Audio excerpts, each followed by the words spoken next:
When I saw Angela Davis speak, which is probably one of the peaks of my life, she turned me into a prison abolitionist with the first sentence that she said. She said, the only reason why the government or anybody needs to regulate your gender is because of the prison system. Because at the end of the day, when they put you in handcuffs, they want to know which prison are they putting you in. For those who don't know, yes, I am an entertainer and an activist, but I am also formally incarcerated. It was a year into my incarceration before my hormone therapy continued. They had put me in a dorm situation. It moved me to a gang unit. And in that gang unit, I was raped. 24 hours later, I was beat. That left me 3 months to heal. DOC didn't allow me to send mail out. They didn't allow me to make phone calls. But my mother, she had her mother's intuition to know something was wrong. When my mother finally was able to see me, it was like 6 months in to my incarceration. So her seeing me, I'm already scared to talk about anything of what's happening, but she knew her child. She knew something was broken in my eyes. It's this system that does not support the sustainability of a Black trans woman, of a Black trans man, or any community member that's in that institution.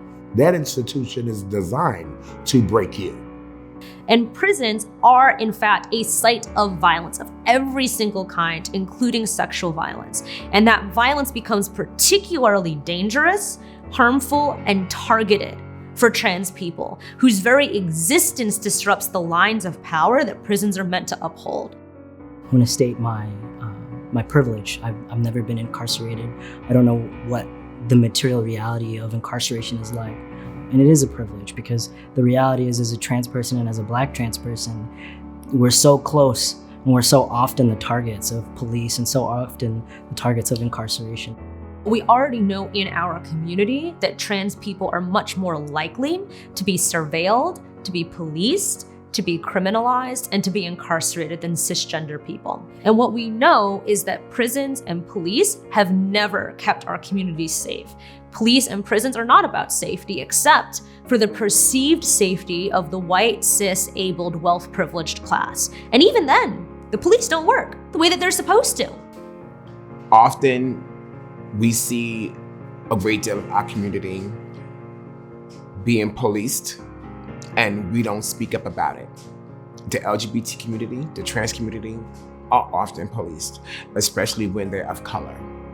When they end up incarcerated, I know people assume that, oh, I'm a trans woman, I have breasts, and I'm put into a man's prison. Oh, you should have a good time. No, I'm not a kid in a candy store. That shit is modern day slavery. I was stripped of all humanity.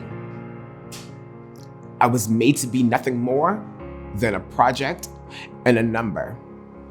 Maybe COs, maybe other incarcerated people. I was damaged and I was broken and I was voiceless. It's an inhumane system that tells you you're not okay and it's okay to do anything to you. I think the government fucks up because they don't understand. Nor have one of them punks ever spent a day in jail and know how terrifying this is, how mentally debilitating it is, or how very life-threatening it is to be behind bars. Abolition is like the only way forward. And I mean, abolition of like getting rid of the prison system, and not just private prisons, but all prisons, and getting rid of the police and all the sorts of systems and structures that are negatively affecting our lives. Because if you look like across them, from the healthcare system and the fact that we don't have universal healthcare, to the way that the police regularly stop, frisk, incarcerate, punish, all of that, we trans people are always like in the center of it. There's always stories, maybe people don't talk about it, but we're always there experiencing the worst, the brunt of this marginalization. And then you add all sorts of other identifiers like being Black or being an immigrant, and I think there's a lot to say. There's so much to say, but the fact is, we need to get organized. We need to lean on these lofty ideals that people tell us are like too big, because the reality is like what we're experiencing right now is too big. And so we deserve a really big solution. And I think that's the only way we're going to get liberation and happiness if we move forward, is if we leaned on those things like universal healthcare and abolition and trans community building.